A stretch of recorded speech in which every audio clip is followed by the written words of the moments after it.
Shelja, do you have a funny or an extremely weird interview experience with a candidate that you can share? Definitely one example, I think the candidate was trying to add a little humor to the conversation. My question was, why did you move out of this role? That was the question. The answer that I got was that the company relocated and I did not want to relocate to Mars, the planet Mars.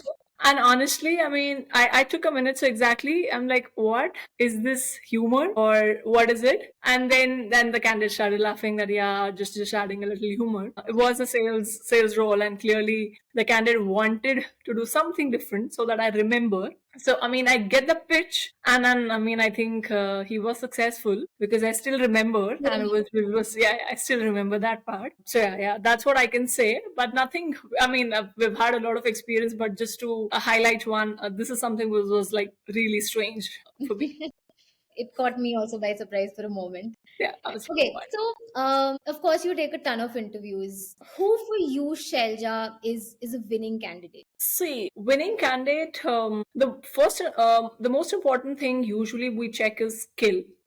Would the person have the right skill? After that, I think when you have the final two, three people shortlisted, what is it that one person, how do you differentiate between two people? It's always and always the attitude. And that's what I would say, not just Shelja, but I've worked with all the leaders, I've worked for leadership roles. I have also had discussions where the leaders have said that I like both the candidates, all good, but I might hire X person because of the positive outlook towards life. That's one thing that I would always say that okay, yes, you need to have all the hygiene aspect, the skills and the requirements, everything is something that you need to have, but your outlook towards life, your resilience, your persiveness, your confidence definitely sets you apart, is what I would say. Absolutely. I totally agree with it. I think skills are still something that can be learned over time, but it's your outlook towards life that sets you apart. What bugs you about candidates and specifically when it comes to sales and Gen Zs? That's a conversation which is happening everywhere about Gen Zs, millennials, and one thing that I definitely want to highlight is so there's this something that we call in sales is name dropping. That's a technique just to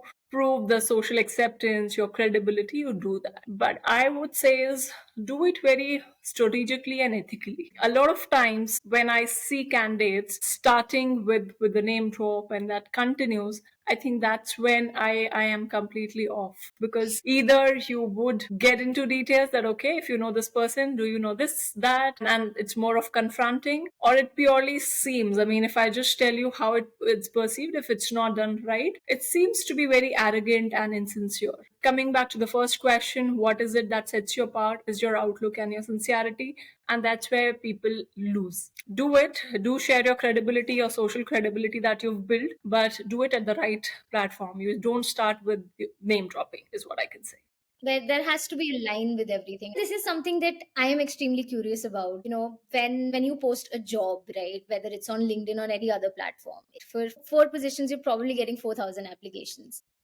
um how, what is your approach to shortlisting candidates? Do you go through all 4,000 of applications? If you fill those four positions, after a certain point of time you don't look at them, so what's exactly the approach to it? See, that's not just my approach. That would be for everybody. That yes, for certain roles, we have a lot of applications. It's very important for everybody to understand that we have to close the role. So when we find the right candidate, I mean, supposedly in the first top 40, we found like four people. We will pursue those four people, and the rest people we will keep it in our pipeline. What we do is we do have a secondary team. I mean, that's something most of the organization would have. They are called researchers or nurturing talent pipeline. We'll continuously keep on engaging with them where we send company updates, we do that. And we would go back to those people as well. But it's not at the first go that you will actually look at all the 1,000 applications, because that's not near, I mean, that's humanly not possible. Yeah. But these days, because of AI and a lot of technology coming in, yes, we do CV parsing and then we do shortlist.